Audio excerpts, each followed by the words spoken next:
Boa tarde, você está acompanhando a programação da TV Assembleia pelo canal 16.1, sinal digital, e acompanhando também o início da edição do Palavra Aberta, o programa que traz para você as informações de forma mais discutida, sempre fundamentada num consultor ou entrevistado que possam redimir todas as dúvidas sobre o assunto. Hoje a gente vai falar sobre a redistribuição dos servidores da Justiça. Para isso, já está conosco aqui no nosso estúdio da TV Assembleia, Dr. Tiago Brandão, que é presidente da Associação dos Magistrados do Piauí. Boa tarde, doutor Tiago. Boa tarde a todos os telespectadores, boa tarde a todos vocês aqui no estúdio. Essa redistribuição é uma necessidade da instituição judiciária ou atende um clamor dos operadores da justiça que estão à disposição do tribunal? Essa denominada redistribuição da força de trabalho do judiciário, ela partiu de um diagnóstico de que o Conselho Nacional de Justiça, que é o órgão de cúpula na organização administrativa dos tribunais, ele detectou com o passar do tempo, né?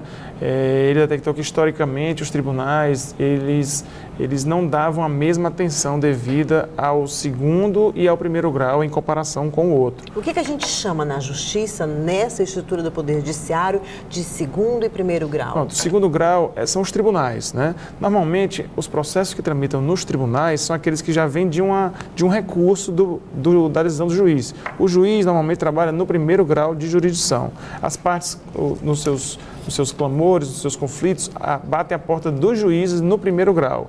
Quando não estão satisfeitos com a decisão dos juízes, recorrem para o tribunal, que seria o segundo grau. Então, historicamente, havia um grande desnivelamento entre a estrutura de trabalho do segundo grau e aquela estrutura de trabalho do primeiro grau, ou seja, a estrutura de trabalho dos tribunais era de uma forma e a dos fóruns era de outra forma. Então, essa resolução vem nesse esforço do Conselho Nacional de Justiça de tentar, de alguma forma, aproximar no que tange a equipamentos, a estrutura física e também de trabalho humano, o primeiro e o segundo grau de jurisdição. Por exemplo, essa diferença fazia diferença na eficácia do trabalho do Poder Judiciário?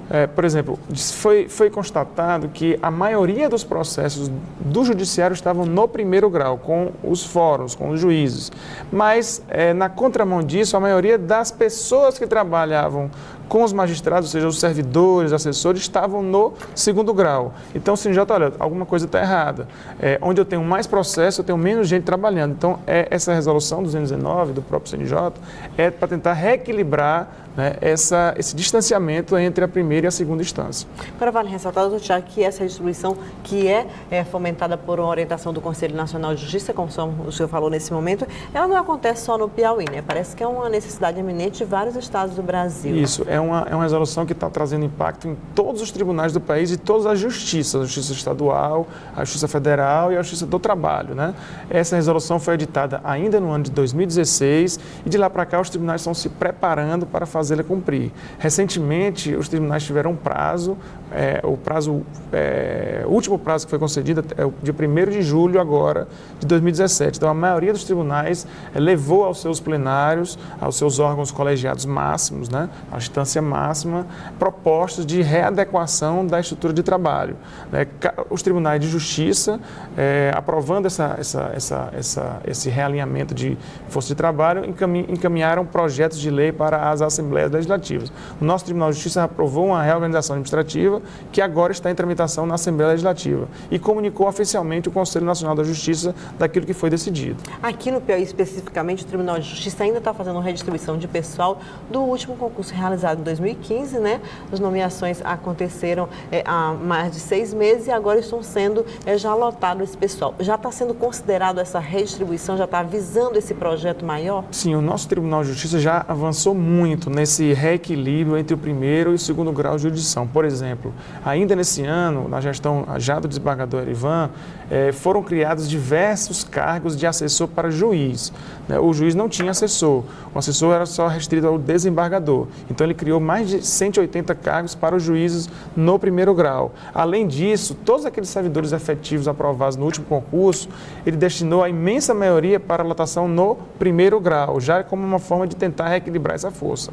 Esse número vai ser suficiente para a redistribuição satisfatória do recurso humano do Tribunal de Justiça no Piauí? Acreditamos que essa comunicação do tribunal ao CNJ vai sofrer uma análise por parte do CNJ para saber se aquele estudo que o tribunal aprovou está em consonância com as regras, né, previstas na resolução 219 do próprio CNJ.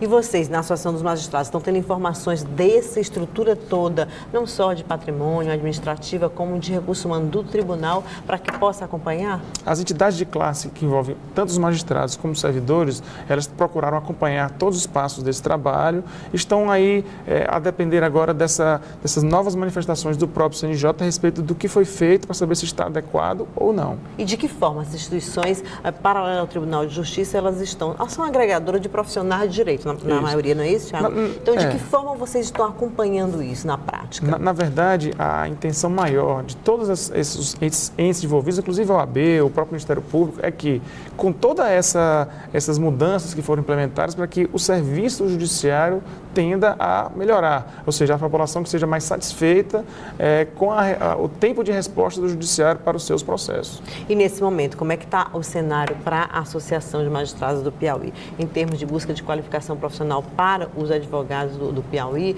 para o novo momento que vive o Brasil, para toda essa questão do que a gente chama de processo eletrônico, tudo isso já está atendendo a contento ou vocês ainda têm muito mais o que buscar? Bom, nossa entidade de magistrados, ela acredita o seguinte, que é notório, os avanços são notórios, né?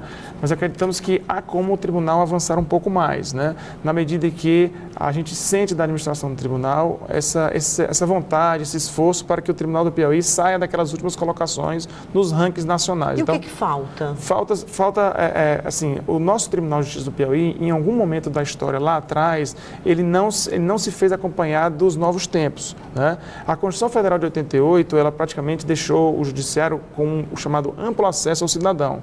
Ela escancarou as portas para os conflitos das pessoas. Então, as demandas começaram a crescer num volume gigantesco, a quantidade de advogados começou a aumentar também vertiginosamente e o tribunal não acompanhou naquela época, como deveria ter acompanhado, essa evolução. Além disso, o tribunal nosso do Piauí, ele veio somente no final da década de 90 a se despertar para uma necessidade de aprimoramento da sua força de trabalho com os novos meios de tecnologia, mas principalmente com seus equipamentos de informática. E aí, isso vem acontecendo, essa requalificação, digamos assim, dos servidores da Justiça? Isso vem acontecendo, mas nós temos um tempo no passado em que não houve esse avanço. Nós temos que recuperar o tempo perdido. Essa é a principal preocupação do Judiciário do Piauí no momento atual, recuperar o tempo perdido, né, se adequar para conseguir dar resposta a contento para o usuário do serviço do Judiciário.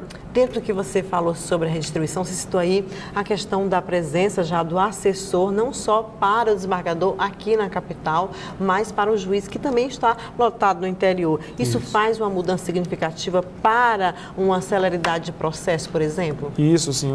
Isso é consenso, inclusive nos tribunais superiores, pelos próprios ministros, dizendo assim, olha, foi-se o tempo que o juiz fazia tudo. O juiz hoje, com essa quantidade de processos em andamento, o juiz ele fica reservado aqueles atos mais importantes, a presidir as audiências, a julgar aqueles processos mais complexos. Na maioria dos casos mais simples, o juiz presta orientação à sua equipe de trabalho e a equipe de trabalho do juiz é que conduz a operacionalização das atividades e o juiz vai e referenda com a sua própria assinatura. Então, essa operacionalização seria ser o quê? Analisar todas as partes do processo? A realização de impulso no processo através de despachos, as decisões mais simples, sentenças mais simples, aqueles casos mais repetitivos. Então, o juiz, ele orienta a decisão e os seus assessores caem na elaboração, na redação das peças. O juiz passa por uma análise e, se tiver tudo conforme o seu entendimento, vai e chancela com a sua assinatura.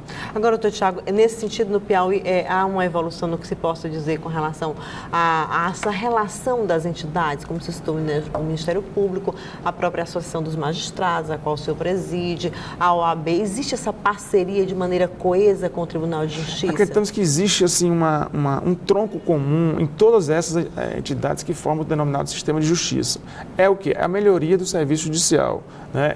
Existe esse tronco comum. Lógico, há alguma divergência, mas é muito pontual, é perfeitamente localizada, mas a gente sente que todas as entidades e as próprias instituições também estão imbuídas com o objetivo de alcançar essa finalidade comum, né, proporcionar a melhoria do serviço judicial. Eu sempre digo também que a excelência do trabalho judiciário não depende só do juiz, não depende só do desembargador, não depende só dos servidores, depende de todos aqueles operadores do direito que atuam no processo, dos advogados, dos promotores, né, dos estagiários, por que não dizer, todos aqueles que atuam de alguma forma no processo. Se faltar uma peça nessa engrenagem, né, a máquina pode sofrer aí uma parada. Concluindo, então, há uma reclamação histórica quanto à atuação do Tribunal de Justiça no Piauí, que é quanto a esse horário, né, de um turno só. Isso tem como ser corrigido em curto prazo? Vocês, enquanto entidade, lutam por isso? Como é que está essa busca por essa conquista? É um tema bastante, digamos assim, que gera muita divergência, né, a respeito do qual seria o melhor horário de funcionamento do judiciário no estado do Piauí. Há quem diga que deve funcionar em 2 turnos, né? Deve funcionar em um turno só um pouco mais esticado. Acredito eu que se tivermos a quantidade de juízes e quantidade de servidores necessários a essa implementação, o ideal, penso eu, seria que o judiciário funcione nos 2 turnos. Uma primeira turma de trabalho de manhã e uma segunda turma de trabalho de tarde. É uma forma de você duplicar a sua força de trabalho sem construir dobradamente instalações físicas, né? É uma saída inteligente para racionalizar espaço físico, né, e provocar que o sistema trabalhe quase durante o dia inteiro. E aí, quem sabe, contribuir para a principal reclamação da comunidade com relação ao Poder Judiciário brasileiro, que é a lentidão, né? A lentidão, a morosidade, também, diga-se de passagem, não é culpa exclusiva dos operadores do direito, essa demora, a lentidão, mas porque precisamos atualizar nossas leis. A gente aplica, no decorrer do processo, a lei. Se a lei ela provoca lentidão, a gente não tem como revogar a lei. Então, a gente precisa também dar uma melhoria no aparato legislativo. Quero agradecer a sua presença aqui no Estúdio da TV Assembleia mais uma vez, agradecer o seu tempo e as suas informações, principalmente. Eu que agradeço, estaremos sempre à disposição.